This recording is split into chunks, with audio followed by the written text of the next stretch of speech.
안경환 법무장관 후보자에 대해서 가장 지금 말들이 많죠. 네, 난리입니다, 난리. 네. 안경환 후보자에 대한 논란이 뭐예요? 남자란 무엇인가라고 그러니까 안경환 후보자가 쓴 책이 있는데 거기 내용을 일부만 발췌해서 조선일보식으로 조선일보가 그런 거 잘하지 않습니까? 그 전체 맥락에서 이렇게 몇 개 그 한 줄만 딱 끄집어내 가지고 그 사람 원래 뜻이 이런 거다라고 이제 확대 해석하는 그런 방향으로 해서 성매매를 뭐 긍정적으로 평가한다 뭐 이런 좀 악의적인 보도도 있고요. 그러니까 남자를 너무 뭐 심하게 뭐 비하한다, 뭐 남성 역차별 뭐 이렇게 가고 있는 사람이다, 뭐 이런 비난들도 있고. 근데 이 책을 천천히 보면 굉장히 이 좀 비유적인 표현들이 많아서 뭐든지 어떤 한 글자만 가지고 와도 오해할 만한 게 너무 많더라고요. 그러니까 예를 들면 남자란 무엇인가에 나오는 276쪽에 이런 표현이 나옵니다. 문제된 법관의 연령이라면 대개 결혼한 지 15년 내지 20년이다. 아내는 한국의 어머니가 대부분 그러하듯이 자녀 교육에 몰입한 나머지 남편의 잠자리에 보살핌에는 관심이 없다. 이런 답답한 사정이 위법과 탈선의 변명이 될 리는 없다. 다만 남자의 성욕이란 때로는 어이없이 악마의 유혹에 굴복한다. 이는 사내의 치명적 약점이다. 이게 이런 식으로 남성들의 그 성매매가 어느 정도 합리적인 선택일 수도 있다라는 식으로 해석을 하는 거예요. 그러니까 안경환 후보자의 의도는 그게 아니라 남성이 가지고 있는 취약점, 남성의 그 태생적인 약함이 있는데 그런 것들이 이제 이 생활 속에서 이런 식으로 드러난다고 이야기를 하려고 했던 거지. 그게 뭐 성매매 자체를 합법화시킨다거나 뭐 그게 그럴 수도 있다. 그래서 그 사람들을 뭐 용서해줘야 된다. 이런 이야기는 절대 아니거든요. 근데 이게 너무 악의적으로 지금 왜곡 보도가 많이 일어나는 것 같아요. 거기에 뽑아낸 타이틀 중에 하나가 이렇게도 뽑아냈더라고요. 술엔 여자 필수, 판사 성매매, 아내 탓도.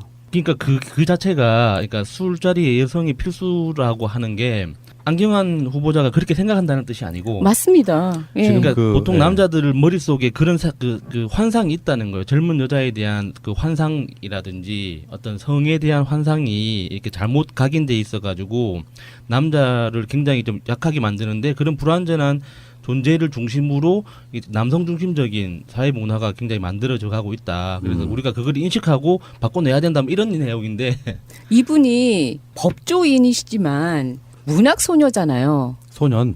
죄송합니다. 문학 어머. 여성이셨어? 어머. 그러면은 이것을 쓸 때 내가 이렇게 생각한다가 아니고 무조건 그 보면은 이게 큰 틀을 봐야 되잖아요. 이렇게 그림을 이쁘게 그려주면서 거기에 내가 몰입된 거는 맞아, 이 사람들이. 그런데 이 사람들이 그 기사를 쓸 때 저 사람이 이렇게 생각을 하는구나를 1대1로 매치한 것 자체가 너무나도 이상한 거죠. 그래서 지금 그 한인섭 서울대 법대 교수님이 쓰신 글이 하나 있어요. 그것을 잘 정리를 하셨으니까 한번 읽어보는데요. 아차님. 한인섭님의 페이스북 내용입니다. 악마의 짜집기 작동 중. 안경환 교수님이 법무부 장관 후보자가 되어 인사청문회를 준비하고 있습니다. 물론 다양한 공격거리가 던져질 터인데 첫 공격이 뜻밖에도 안 교수의 왜곡된 여성관이라는 게 놀랍네요. 선생의 책 중에서 일부를 악의적으로 발췌해서 책 내용이 문제가 될 소지가 있다라고 교묘히 흠집을 내놓았는데 한번 봅시다. 1. TV조선 왈. 지난해 중년의 부장판사가 성매매하다 적발된 사건을 놓고는 위법의 변명이 될 수 없다라고 전제하면서도 문제된 법관 연령이라면 아내는 자녀 교육에 몰입해 남편 잠자리에 보살핌엔 관심이 없었다며 배우자의 책임을 거론했습니다. 이게 TV조선의 말이고. 네. 그래서 1-2를 쓰셨는데요. 실제 내용은 안경환에 져서 남자란 무엇인가에 나오네요. 다음과 같이요. 276쪽에 방금 야수님께서 말씀하셨던 그 부분이에요. 문제된 법관의 연령이라면 대개 결혼한 지 15년 내지 20년이다. 아내는 한국의 어머니가 대부분 그러하듯이 자녀 교육에 몰입한 나머지 남편의 잠자리 보살핌에는 관심이 없다. 이런 답답한 사정이 위법과 탈선의 변명이 될 리는 없다. 다만 남자의 성욕이란 때로는 어이없이 악마의 유혹에 굴복한다. 이는 사내의 치명적 약점이다.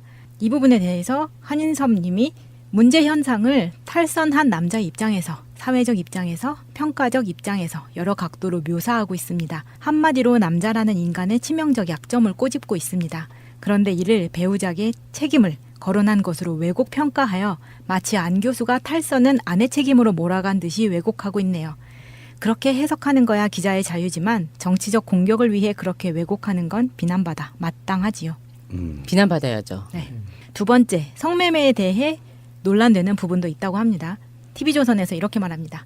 젊은 여성의 몸에는 생명의 셈이 솟는다 라면서 여성을 원하는 게 사내의 염원이어서 성매매는 근절하기 어렵다고도 썼습니다. 라고 브리핑을 했어요. 이에 대해서 한임섭 교수는 실제 내용은 역시 남자란 무엇인가의 한 부분입니다. 인간의 몸이 재화로 거래된 역사는 길다. 노예제도가 대표적 사례다. 젊은 여성의 몸에는 생명의 셈이 솟는다. 그 샘물에 몸을 담아 거듭 탄생하고자 하는 것이 사내의 염원이다. 이 부분이 120쪽에 나옵니다. 어떤가요? 인간 몸을 재화로 삼는 노예제도의 맥락에서 이해해야 한다고 쓴 앞문장은 기자의 눈에 보이지도 않는 모양이지요. 성매매를 예찬했다는 다른 언론 기사도 있네요. 그 책의 다음 부분을 읽어보시죠. 자본주의 체제 아래서는 성도 상품이다. 성노동이 상품으로 시장에 투입되면 언제나 사는 쪽이 주도하게 되고 착취가 일어난다. 사회적 관점에서 볼 때 성매매는 노동자의 절대 다수인 여성을 차별하고 착취하는 악의 제도로 머무를 수밖에 없다. 그런 의미에서 성매매는 마지막까지 살아남을 남성 지배 체제라고나 할까? 이 부분이 113쪽에 나옵니다.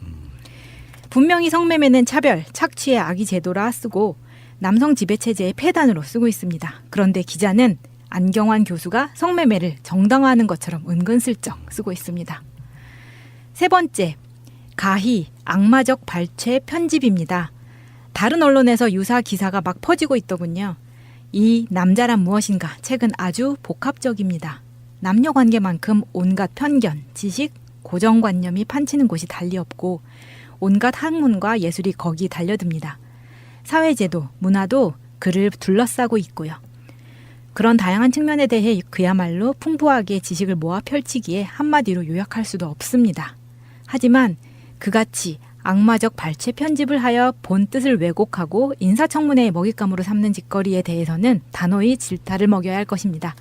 현명한 시민은 언론의 현혹과 주술에 더 이상 속지 말아야지요. 라고 올려주셨네요. 그게 그거예요. 저도 뭐 팟캐스트 하면서 굉장히 많이 느끼는 건데 대부분의 사람들을 공격하기 위해서 전체 방송의 내용보다는 한 줄의 문장 갖고 트집을 잡으시잖아요. 전체 맥락을 읽어보는 게 중요한 건데 그 안경환 후보자가 왜 이렇게 공격을 받을까? 여기 이제 우리가 해석하기 나름이라고 생각이 드는데 그만큼 기득권들한테는 불편한 존재인 거라고 봐요. 굉장히 불편한 네. 사람이죠. 무섭죠. 지금 개혁을 하셔야 되는데 다 제자잖아. 서울대 제자들이잖아요. 그러네. 그럼 뭐 할 거야? 자네라고 안 하실 테이지만은 자기들이 알아서 머리 숙이는 문화인데 얼마나 불편하겠어요 지금. 그렇다고 해가지고 너무나도 치명적인 잘못을 했다고 지금 내세워야 되는데 내세울 게 없잖아. 근데 조선일보가 작년에 이 책이 나왔을 때는 엄청 또 칭찬을 했어요. 완전 흑평을 썼어요. 눈물도 흘려서는 안 돼. 비장한 말에 짓눌린 남자들이라고 헤드라인을 뽑으면서 이 책이 남자를 굉장히 대변을 잘했다. 이 칭찬을 한 페이지 가득 쓴 또 이런 기록이 나왔어요. 방송은 오늘은 뭐 도정환, 김영춘, 김부겸, 김현미 이런 분들의 슈퍼 수요일이라고 부르죠. 수요일 날 청문회 하고요. 그 얘기는 따로 다루도록 하겠습니다만 앞으로 이제 계속 장관 후보자들이 올라오고 이제 청문회를 하게 되는데 지금 딱 특히 자유한국당은 그 중에 한 명은 꼭 떨어뜨릴 거야 하는 그 결의에 불타 있는 상태라서 계속 지금 타겟팅을 하고 있는데요. 지금 안경환 후보자 같은 경우는 우리나라에서 현재 개혁 대상이라고 볼 수 있는 여러 가지 것들 중에 가장 탑에 서 있는 검찰 개혁의 당사자이기 때문에 기득권들이 쉽게 놔줄 리는 없는 것이고요. 책을 썼는데 책의 내용을 가지고 이렇게 공격하는 건 난 이렇게 보거든요, 솔직히. 뭐 이게 말고 탁현민 뭐 그 부분도 지금 요즘에 그게 회자되고 있는데 난 이렇게 봐요. 그 사람이 그 역할에 맞느냐가 일단 중요하고요. 일을 잘할 수 있는 사람이냐가 중요하고 두 번째 여성관이라든지 이런 거는 나는 그게 사실 솔직히 말씀드리면 특별하게 뭔가를 혐오하거나 비하하거나 이런 기본적인 마인드 갖고 있는 사람이라면 모르겠지만 책의 이 모든 표현들을 문제 삼아가지고 방송도 해보면 그런 게 있거든요. 나는 전혀 여성 비하의 목적이 없는데 그 많은 수백 개의 방송들 중에서 여성의 비하적인 아주 관습적인 표현을 하나 썼다고 해서 이 사람이 여성 비하 있는 것처럼 부적격 이렇게 이야기하는 그런 느낌들 제가 많이 받아보는 입장에서는 디테일 갖고 안경환 후보자는 자기 책을 몇 권 쓰셨는지 모르겠지만 그 표현 기억도 안 나실 거예요. 그렇죠. 그 시점에 있어서의 자기의 생각들이었기 때문에 저는 그렇게 보는데 그리고 문학적인 표현은요. 그만큼은 좀 이해를 해야 돼요. 그 문학적인 표현하고 관습적인 거는 또 별개로 봐야 되고 관습적인 표현 자체를 하는 것 말을 하는 것조차도 인지가 안 되는 게 문제라는 게 비난을 받는 게 있어서 그건 정말 별개라고 생각합니다. 그것은. 그리고 이분이 굉장히 존경받는 법학 교수이자 인권위원장이었기도 맞습니다. 하고 여성 그 인권 그 여성 평등 문제에 대해서 이제 기여한 바가 많아서 여성 단체에서 상도 수상하셨던 분이에요. 그러니까 절대 무슨 뭐 여성을 비하한다거나 뭐 역으로 뭐 남성을 뭐 격하시킨다거나 이런 그 의도가 있는 게 아니고 우리 현실을 그대로 바라보면 있는 그대로 뜯어보면 너무 남성 중심적으로 우리 사회가 만들어져 있다. 그거를 우리가 깨달아야 된다는 게 이제 이분의 기본 그 주장이시거든요. 맞는 말이잖아요. 그걸 가지고 그 표현 한 줄 뭐 생명의 샘, 뭐 생명의 샘물? 예, 뭐 그거 자체가 그 사람의 생각 자체인 것처럼 몰고 가는 거는 너무 비겁합니다. 아무도 안 도와줬을 때 피우진 지금 보훈처장님을 위해서 헌법재판소에 라 하고 거기에 그 대변을 해주신 분입니다. 자 그러면은 안경환 후보자에 대한 트윗 한번 보겠습니다. 그 미호님이 안경환 교수님의 남자란 무엇인가를 직접 본 입장에서는 TV조선의 보도 내용 캡처해 제시하면서 앵무새처럼 따라 읽는 사람들 귀엽기도 하고 일상생활 걱정도 되고 뭐 그렇습니다. 그래 판결문 안 보고 판례 평석도 하고 영화 안 보고 영화평도 하는데 뭐 그깟 이렇게 하셨는데 요즘 영화 안 보고 영화평 하는 그 평론가들도 많고 그 저기 판결문 내용도 제대로 안 읽어보고 그 기사에 나온 것만 가지고 뭐 판례 평석 내리고 하는 사람들도 많다고 이제 그러는데 사실 확인을 하는 게 그렇게 어려운 일이 아니거든요. 근데 검색 몇 번만 해보면 요즘 세상에는 그 반대 의견도 충분히 확인해 볼 수 있고 사실관계를 확인할 수 있는데 내 눈앞에 그냥 수동적으로 이렇게 쭉 펼쳐지는 거 말고는 더 이상 찾아보는 게 귀찮은가 봐요. 많은 사람들이. 그러니까 더 악의적이고 왜곡된 게 더 멀리 많이 퍼지는 것 같습니다. 내가 다 내 인맥만 갖고 일을 할 수는 없잖아요. 예, 그러면 예. 어떤 사람 여러 사람한테 사람 좀 추천해 받아 오기도 하고 물론 지금 현재는 이제 청와대 공식 인사 시스템들을 또 활용하겠지만 결국 낙점하는 사람 대통령이잖아요. 예. 그럼 그 중에 이제 안을 여러 명을 올리면은 법무부 장관 후보에 하마평에 올랐던 분들도 후보 리스트에는 올랐을 거예요. 거기서 이제 낙점, 그러니까 점을 딱 찍어서 이 사람으로 할 거야라고 하는 것은 사람을 가려 평가하는 어떤 능력 같은 거라고 보는데 가끔씩 이런 후보자들이 이렇게 올라올 때마다 깜짝 놀라는 게 이건 어떤 느낌이냐면은 네티즌들이 트위터나 이런 SNS상에 대통령이 바뀌면 뭐 정권 교체하면 누구누구를 어떤 자리에 임명했으면 좋겠다고 했던 리스트군들 있잖아요. 예. 그걸 더 능가하는 경우가 꽤 있어요. 예, 그래서 좀 많이 놀라는 게 있죠. 우리나라에 이렇게 훌륭한 사람이 이렇게 많았나 싶은 맞아요. 것도 있고. 이상봉님의 트윗입니다. 안경환 남자란 무엇인가? 내가 직접 읽고 판단해 보겠다.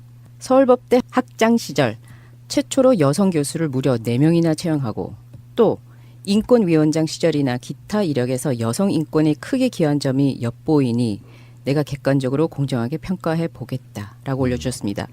이렇게 해주셨으면 좋겠어요. 그냥 왜곡된 거 읽지 말고 책을 읽고 이거를 문학적으로 보고 이걸 어떻게 풀어나가는지. 왜냐하면 지금 여성 운동 하시는 분들이 굉장히 분노에 차 올라왔고 이 정도면은 너네들이 보수하고 다를 게 뭐가 있냐 하고 굉장히 비난을 많이 하고 표 의원이 이거에 대해서 그 링크를 하나 올려주시는 거기에 악플이 막 쫙쫙 달리고 있거든요. 그러니까요. 가짜 뉴스에 속으면 안 된다는 그게 지금 핵심인 것 같아요. 맞습니다. 지금 계속해서 미담이 나오고 있는데요. 시크문이라는 분이 올려주신 게 안경환 후보자가 조혜진 전 의원이 가난했던 대학 시절 등록금을 빌려주고 아직까지 돌려받지 않는다는 그런 이야기도 지금 나오고 있고요.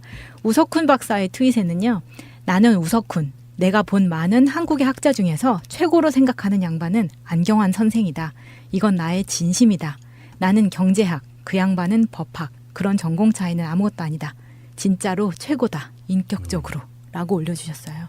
인권위원장 하실 때 이명박이 인권위 기능을 되게 축소시켜가지고 그 항의하는 뜻으로 그 사퇴하셨거든요. 그냥 빡차고 나오셨어요. 그때 인권위 내부에서 네. 안경환 위원장님을 붙잡기 위해서 거의 농성 비슷한 수준으로 붙잡았었어요. 많이 우시는 분도 많았고 내부적으로 그 다음 위원장을 못 오도록 하려고 많이 노력했었어요.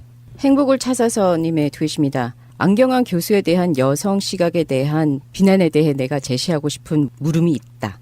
이분 자기보다 8살 적고 당군 이래 최초 여성 법무장관이었던 강금실 전 장관이 법무장관 시절 사법개혁을 위해 기꺼이 도왔던 분이거든? 이라고 올려주셨습니다. 대단하신 분이네요. 네. 그런 분이니까 낙점 받았겠죠. 지금 문재인 정부의 첫 번째 사업 중에 하나가 검찰 개혁이잖아요. 예. 그거를 이제 하실 분, 검찰 개혁을 하기 위해서는 검찰이 법무장관을 하면 안 된다. 검찰 출신이 그런 어떤 확실한 원칙하에 심지어 뭐 판사나 변호사 이런 것도 안 하신 분. 예. 그런 분이 하시는 거예요. 학자시잖아요. 예. 그 조국 민정수석이 그 자리에 올라갈 때부터 좀 어떤 면 예견됐을 수도 있는 안경환 후보자에 대해서 댓글이 들어오는데 오늘 제가 재밌는 게 정말 웃겼던 게 새누리당 이은재 의원 있잖아요. 그 정말 네. 그 국회의원이라고 보기 어려운 천박함의 어떤 결정체에 그분 계시죠. 사퇴하세요. 그러니까 그분이 오늘 문재인 정권이 내놓는 인물들 하나하나마다 다 불량품이라고. 연병 진짜 싸대기를 때리고 싶다. 자기 수준에서 봤을 땐 그게 그렇게 느껴질지 모르겠지만 이건 그들과는 비교 없었을 만큼 고품격인 거고요. 예. 법무부 장관 정도 되면은 그들은 어떻게 해야 하냐면은 우리나라의 사실 대통령급의 거들먹거림과 품위와 권위를 유지하면서 다닐 만한 사람들이에요. 법무부 장관 후보자이신 분이 연세도 지긋해 백팩 메고 걸어다니시는 걸 보면서 야 진짜 권위주의였구나. 백팩과 양복을 이렇게 연결시키냐면요. 실제로 사회생활에 보면은 양복 입고 백팩 메는 사람들 한국적 문화는 그렇다고요. 예. 양복은 예. 구김이 가면 안 돼요. 그러니까 백팩을 멜 수가 없어. 그래서 남자들이 불편해도 한쪽에 매는 가방을 주로 드는 이유가 그런 문화 때문인데 그 나이 드신 분이 백팩을 메고 관련한 사무실로 들어서는 모습 보니까 이분은 정말 일을 열심히 할 것 같다 일단은. 권위주의 없다는 게 백팩 하나가 권위주의 아무것도 아닌 것 같죠. 굉장히 중요한 역할을 하고 있는 거예요. 구김살 하나 없는 그 양복 입고 충분히 나올 수 있는 법 하잖아요. 맞습니다. 그것에 대해서 노란 바람개미님의 트윗입니다. 사퇴하세요 남편 공장 특혜 법인 카드로 방울토마토 고구마 장보기한 무능하고 부패한 이은재가 도종환 문체부 후보를 두고 울 대통령이 불량품 인사를 했다고 지저대고 있다. 아줌마 당신은 1급 발암물질 폐기인 줄 모르냐라고 올려주셨습니다. 페놀. 아 노란 바람개미니 보고 싶다. 박근혜가 말해왔던 4대 약 중에 하나입니다. 이런 분들 말이에요. 그렇죠. 아니 이 기사의 댓글이 더 웃겼어. 제 1위가 뭔지 아세요? 너는 정품? 거기에 대해서 이거. MS. 응. 이은재 참 단어 저렴하다. 닭근의 마이 닮았네요라고 올려주시는 분들도 계십니다. 댓글에. 그 구리 거울님이 안경환 교수 연세도 있는데 꼴랑 장관 자리 맡은 거 보면 사법부 개혁하고 말겠다는 의지가 불타오르는 듯. 찾아보니까 안경환 교수가 48년생이시더라고요.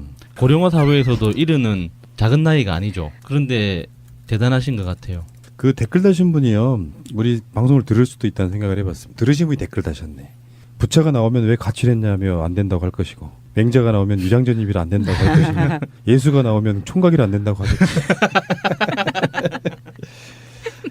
근데요 이런 건 있어. 우리 너무 그 비분 관계하실 필요는 없는데 제 생각은 그래요. 논란도 없이 막 무사통과 패스 이건 아니라고 봐. 네. 근데 이제 트집 잡는 게 너무 어처구니가 없어서 화가 날 때가 있는 것이고 이 정도 됐을 때는 이제 우리가 할 수 있는 일이 딱 하나 있습니다.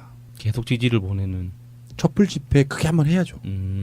지금은 이제 문재인 대통령이 김상조 후보자를 임명 강행함으로써 그들이 기다렸다는 듯이 마치 임명 강행하기를 바랬다는 듯이 이제 예. 노골적으로 딴지를 넣고 있잖아요. 다 싫어. 니들 예. 하는 것 무조건 안 해줄 거야. 추경 예. 이런 거 필요 없어. 이렇게 되고 있단 예. 말이에요. 이쯤에 국민들이 주말에 한번 한 150만 정도 모아드려야 됩니다. 촛불 집회 말고 촛불 대잔치 이런 거 한번 하면 좋겠어요. 만들어져 가고 있다. 그래서 우리가 그걸 인식하고 바꿔내야 된다. 뭐 이런 내용인데 이분이 법조인이시지만 문학 소녀잖아요. 소년. 죄송합니다. 문학 어머. 여성이셨어? 어머. 그러면은 이것을 쓸 때 내가 이렇게 생각한다가 아니고 무조건 그 보면은 이게 큰 틀을 봐야 되잖아요. 이렇게 그림을 이쁘게 그려주면서 거기에 내가 몰입된 거는 맞아, 이 사람들이. 그런데 이 사람들이 그 기사를 쓸 때 저 사람이 이렇게 생각을 하는구나를 1대1로 매치한 것 자체가 너무나도 이상한 거죠. 그래서 지금 그 한인섭 서울대 법대 교수님이 쓰신 글이 하나 있어요. 그것을 잘 정리를 하셨으니까 한번 읽어보는데요. 마차님. 한인섭님의 페이스북 내용입니다. 악마의 짜집기 작동 중. 안경환 교수님이 법무부 장관 후보자가 되어 인사청문회를 준비하고 있습니다. 물론 다양한 공격거리가 던져질 터인데 첫 공격이 뜻밖에도 안 교수의 왜곡된 여성관이라는 게 놀랍네요. 선생의 책 중에서 일부를 악의적으로 발췌해서 책 내용이 문제가 될 소지가 있다라고 교묘히 흠집을 내놓았는데 한번 봅시다. 1. TV조선 왈. 지난해 중년의 부장판사가 성매매하다 적발된 사건을 놓고는 위법의 변명이 될 수 없다라고 전제하면서도 문제된 법관 연령이라면 아내는 자녀 교육에 몰입해 남편 잠자리 보살핌엔 관심이 없었다며 배우자의 책임을 거론했습니다. 이게 TV조선의 말이고. 네. 그래서 1-2를 쓰셨는데요. 실제 내용은 안경환에 져서 남자란 무엇인가에 나오네요. 다음과 같이요. 276쪽에 방금 야수님께서 말씀하셨던 그 부분이에요. 문제된 법관의 연령이라면 대개 결혼한 지 15년 내지 20년이다. 아내는 한국의 어머니가 대부분 그러하듯이 자녀 교육에 몰입한 나머지 남편의 잠자리 보살핌에는 관심이 없다. 이런 답답한 사정이 위법과 탈선의 변명이 될 리는 없다. 다만 남자의 성욕이란 때로는 어이없이 악마의 유혹에 굴복한다. 이는 사내의 치명적 약점이다. 이 부분에 대해서 한인섭 님이 문제 현상을 탈선한 남자의 입장에서, 사회적 입장에서, 평가적 입장에서 여러 각도로 묘사하고 있습니다. 한마디로 남자라는 인간의 치명적 약점을 꼬집고 있습니다. 그런데 이를 배우자의 책임을 거론한 것으로 왜곡 평가하여 마치 안 교수가 탈선은 아내 책임으로 몰아간 듯이 왜곡하고 있네요. 그렇게 해석하는 거야 기자의 자유지만 정치적 공격을 위해 그렇게 왜곡하는 건 비난받아 마땅하지요. 비난받아야죠. 네. 두 번째, 성매매에 대해 논란되는 부분도 있다고 합니다. TV조선에서 이렇게 말합니다. 젊은 여성의 몸에는 생명의 샘이 솟는다 라면서 여성을 원하는 게 사내의 염원이어서 성매매는 근절하기 어렵다고도 썼습니다. 라고 브리핑을 했어요. 이에 대해서 한인섭 교수는 실제 내용은 역시 남자란 무엇인가의 한 부분입니다. 인간의 몸이 재화로 거래된 역사는 길다. 노예제도가 대표적 사례다. 젊은 여성의 몸에는 생명의 샘이 솟는다. 그 샘물에 몸을 담아 거듭 탄생하고자 하는 것이 사내의 염원이다. 이 부분이 120쪽에 나옵니다. 어떤가요? 인간 몸을 재화로 삼는 노예제도의 맥락에서 이해해야 한다고 쓴 앞문장은 기자의 눈에 보이지도 않는 모양이지요.